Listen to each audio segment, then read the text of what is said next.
What's up, YouTube? It's your boy JB, aka the King of Soul, and today we got some Jordan 1s to look at. The Air Jordan 1 Retro. This is the Storm Blue colorway. Before we get into the review, do me a favor, make sure you guys like and subscribe to the channel. If you do dig the content, also hit that share button. These videos that we do on this channel are strictly for review purposes, so if you do happen to have any questions or comments, definitely feel free to drop those down below. But without further ado, we're going to go ahead and get into the review. So this sneaker does come in your standard Air Jordan 1 packaging. So you do have your all black box, and on the box sleeve you do have the red Nike branding up top, and then pretty much throughout the entire box you do have more of that red Nike branding. The bottom portion of the box doesn't really have too much going on. It's just all black. It does have some Nike branding here. They did have this sticker, and the sticker does have the white Nike Air branding. So for those that do care about that, there you go. Now the box label on the sneaker does read Air Jordan 1 Retro High OG. The colorway says white and then storm blue. So when you do open the box, nothing special on this. And they actually did provide like a keychain to kind of match the sneaker. I like little stuff like this, so shout out to them for putting that in there. But when you do open the box, you are met with your standard white tissue paper, and that's pretty standard with most Air Jordan 1s. Nothing too special going on with the packaging with this one. I'm definitely happy that I was able to get this sneaker in my collection. I've been actually looking for this one for quite some time, so definitely shout out to the plug on that one. But this Air Jordan 1 Storm Blue, it is in that standard Air Jordan 1 Chicago color blocking. So instead of it just being all red, white, and black, this one they just chose to keep the white, when the white on these panels are consistent with that Chicago color blocking, and then they just smack the blue where the red is. But nevertheless, pretty solid sneaker. But let's go ahead and get into it. Air Jordan 1 Retro High OG Storm Blue. So let's take a look at the right sneaker. So for the most part, when you do look at a sneaker, it does look like what you would expect from most Air Jordan 1s. You have pretty much with all leather upper on the sneaker. And again, on this sneaker, it's just composed of all storm blue, and then they have hits of white. So let's take a look at the mid panel first and foremost. So they actually did give us this storm blue Nike swoosh. The mid panel here is in that white leather, and it is pretty soft to the touch. They did have the white stitching that goes along here. Now the back panels here up on the top and the bottom going towards the heel is in that storm blue. On the top panel you do have that stamped white Air Jordan 1 Wings logo. Pretty standard with most Air Jordan 1s. And then you do have more of that blue dye leather going across where the lace holes is, and going towards the toe box area. The midsole is in all white, and they do have that here storm blue going toward the bottom of the sneaker.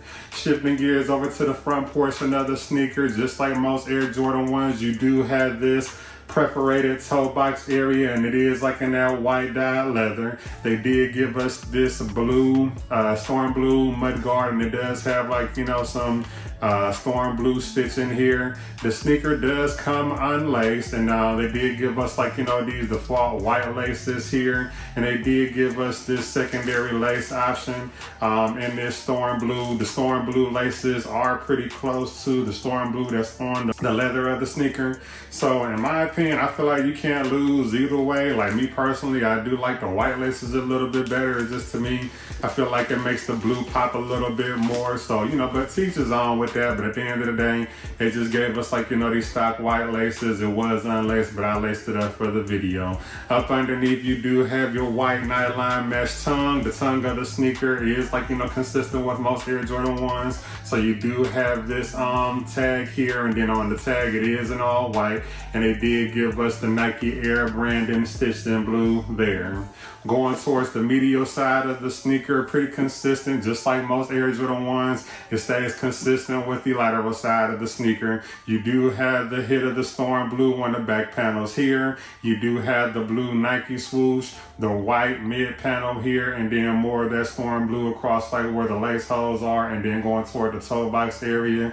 And of course you do see that white midsole with the storm blue coming up under. The sock liner of the sneaker is in all white here. The inside of the sock liner is actually in this storm blue color. The inside of the sneaker, not really going to pull the insoles out, but the insole, it is all white, and it does have the Nike Air branding there in storm blue.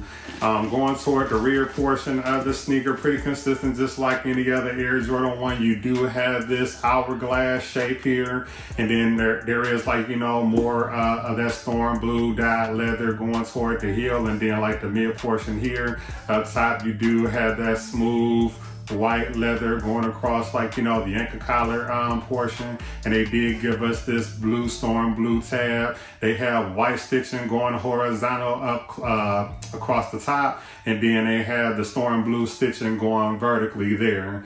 But for the most part, pretty consistent, just like any other Air Jordan 1. Nothing special with this sneaker. It's just a solid colorway.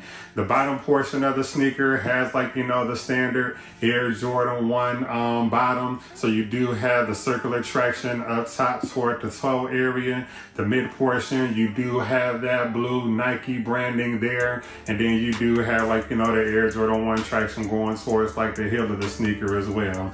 But in a nutshell, that's pretty much it with this sneaker here. The left sneaker is pretty consistent with the right, nothing different. So there you go. You do have your white stamp Jordan Wings logo on the top panel there, and then more of that white and blue leather going throughout the entire upper portion. But if I were to rate this sneaker 10 out of 10, man, this is a solid colorway. Again, it is in that Chicago color blocking. Instead of it being red, they just smacked it, like, you know, smacked it with the blue on the top.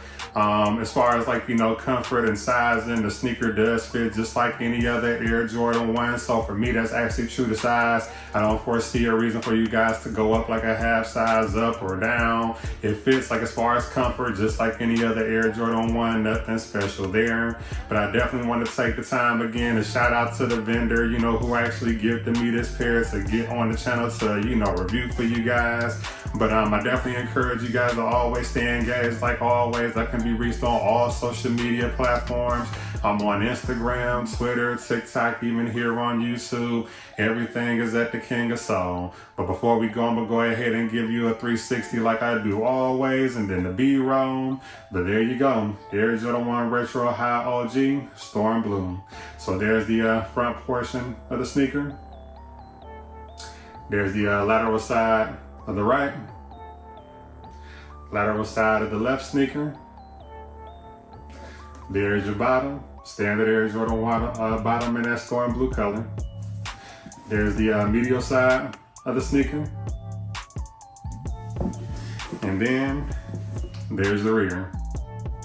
But again, I want to thank you guys for taking the time to tune in like always. But until next time, see you later.